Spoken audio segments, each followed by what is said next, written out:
Sikap hidup seseorang dibentuk oleh keyakinan yang dimilikinya. Sebagai muslim, keyakinan kita berpatri pada dua kalimat syahadat. Asyhadu an la ilaha illallah wa asyhadu anna Muhammadar Rasulullah. Kalimat ini membentuk perilaku kehidupan.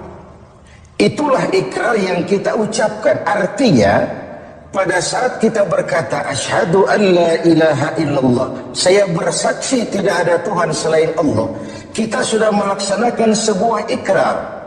Kalau saya yakin tidak ada Tuhan selain Allah, itu berarti saya tidak akan pernah takut kecuali hanya kepada Allah. Saya tidak akan pernah menggantungkan hidup kecuali hanya kepada Allah. Saya tidak akan melarikan persoalan kecuali hanya kepada Allah. Saya tidak akan minta tolong kecuali hanya kepada Allah. Saya tidak akan minta rezeki kecuali hanya kepada Allah. Berurat dan berakar itu di dalam hati, membentuk kepribadian dan mewarnai seluruh langkah kehidupan kita. Di zaman kita fasih betul mengucap dua kalimat syahadat. Tahlil pun lancar. Tetapi konsekuensi dari kalimat itu sering kita abaikan. Apalagi kita sedang berhadapan dengan zaman yang serba sulit seperti sekarang ini. Ekonomi yang belum pulih, lapangan kerja susah, pengangguran banyak, biaya hidup tinggi. Orang muda mengalami proses pergeseran nilai. Sholatnya masih menghadap Allah, tapi kepengen dagangan laris menghadap dukun. Dicampurlah itu, iyyaka na'budu wa dukun nasta'in. Ini kan sudah gaya hidup yang sinkrit. Nah, puasa melahirkan keikhlasan. Kenapa? Karena ibadah ini seperti kita pernah bicarakan tanpa sugesti. Mungkin kalau kita sholat masih berharap dilihat orang. Kita membayar zakat, kita bersedekah masih berharap dilihat orang. Tapi dengan puasa hanya kita dan Allah saja. Ini harusnya melahirkan gaya hidup keikhlasan. Bahwa kalau kita sudah berbuat, yang penting kita dan Allah saja. Mau dipuji orang atau tidak, mau didengar orang atau tidak, mau dilihat orang atau tidak, yang penting saya sebagai pelaksana sebuah ibadah dan Allah sebagai tempat tujuan kenapa ibadah ini saya laksanakan. Karena itu, pada jumpa kita sore ini, kita akan bicara tentang ikhlas dalam menghadapi kehidupan ini. Sebab bukan saja hanya sholat kita harus ikhlas, puasa harus ikhlas, zakat harus ikhlas, menjalani hidup ini pun kita harus dengan penuh keikhlasan. Kita tahu bahwa apa saja kalau sudah mulai kita gantungkan kepada yang selain Allah, bersiaplah untuk kecewa. Apa saja kalau sudah mulai kita gantungkan kepada yang selain Allah, bersiaplah untuk kecewa. Nah, ikhlas tentu bukan hal yang mudah dilaksanakan, walaupun sangat mudah untuk diucapkan. Tetapi inilah yang diperintahkan Allah kepada kita. Kalian wa ma umiru illa liya'budullaha mukhlishin. Kalian tidak diperintahkan kecuali hanya menjadi penyembah Allah yang penuh keikhlasan. Penyembah Allah yang berangkat dari semangat keikhlasan. Saya ingin mengungkap apa yang pernah disampaikan oleh Imam Al-Ghazali tentang keikhlasan ini.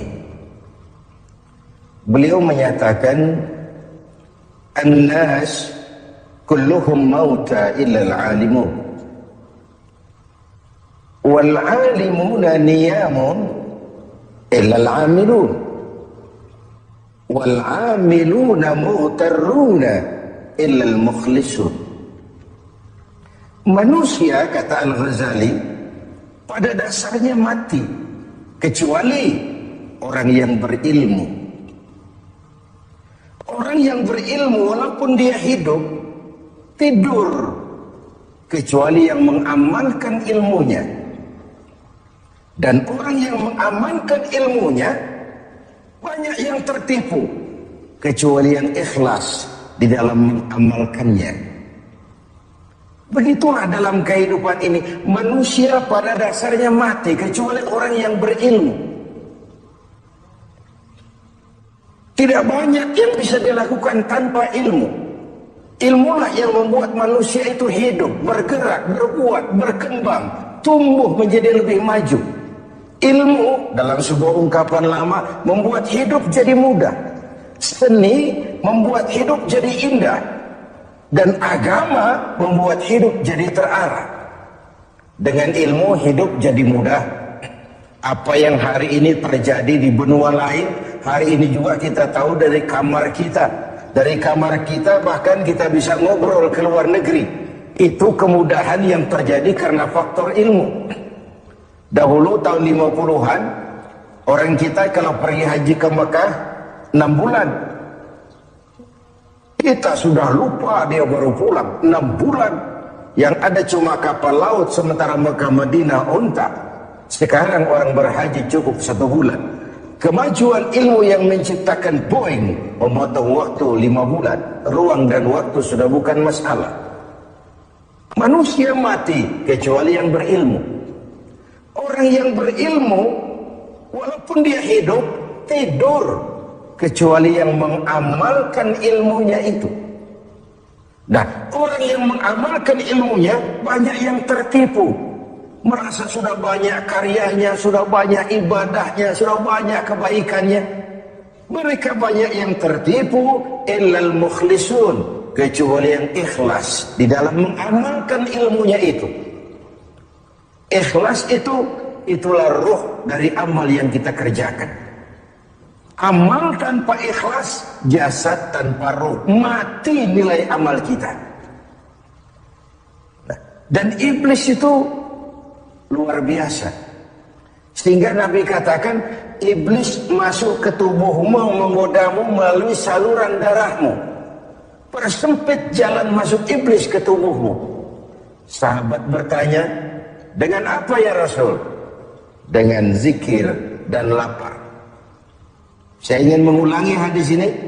Iblis masuk ke tubuhmu, menggodamu melalui saluran darahmu. Persempit saluran masuk iblis ke tubuhmu. Dengan apa ya Rasul? Dengan zikir dan dengan lapar. Jadi ketika kita melaksanakan ibadah puasa ini, kita mempersempit ruang gerak iblis. Itu makna bahwa kalau datang Ramadan, diikat setan dan iblis itu. Siapa yang mengikat? Ya kita sendiri.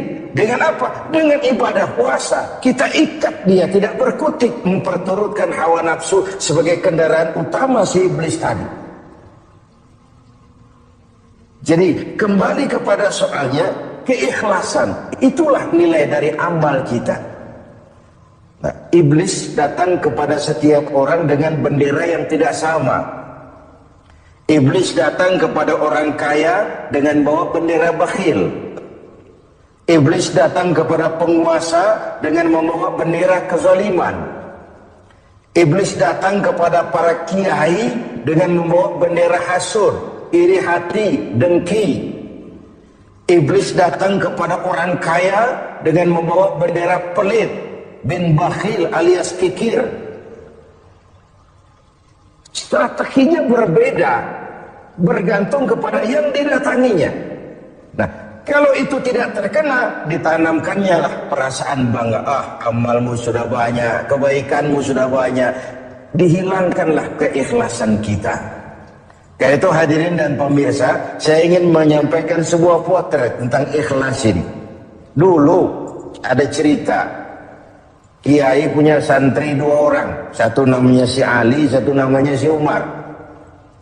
Satu hari si Ali pergi ke kebun, nyabut singkong.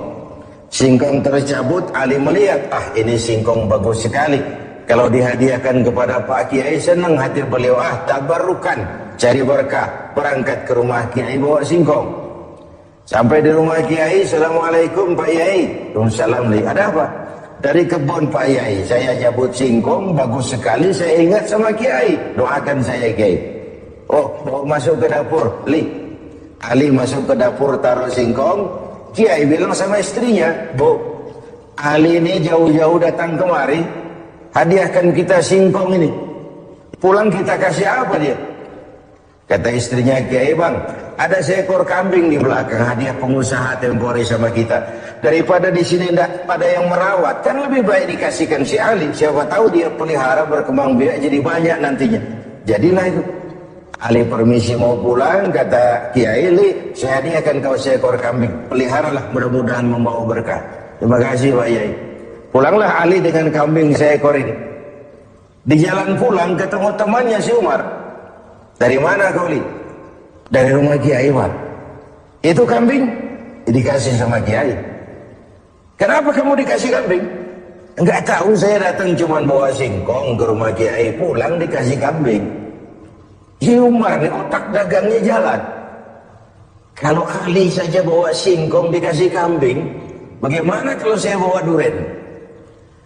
Jadi mampirlah si Umar ke pasar beli duren 3 buah, dibawalah ke rumah Kiai. Kiai, assalamualaikum. Ada apa, Umar? Duren Kiai, ikhlas karena Allah, ikhlas. Kiai, silakan. Oh, bawa masuk ke dapur, Umar. Umar taruh singkong taruh duren di dapur. Kiai bilang lagi sama istrinya, Bu, Umar ini datang bawa duren lebih banyak dari yang dibawa si Ali. Kita kasih apa dia pulang? Kata istrinya Kiai, Abang nih kambing seekor pun sudah dikasih Ali, Bang. Sudah nggak ada apa-apa lagi di rumah. Gitu ya? Iya. Jadi macam mana? Kata istrinya Kiai, begini sajalah, Bang. Ali tadi kan datang bawa singkong.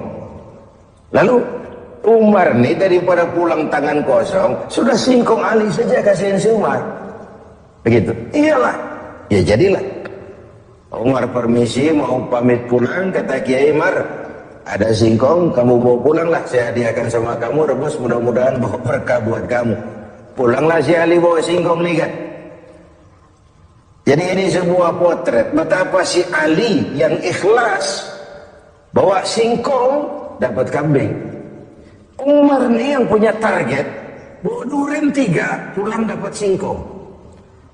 Jadi ini sebuah cerita bahwa apa saja kalau sudah kita mulai bukan karena Allah, bersiaplah untuk kecewa.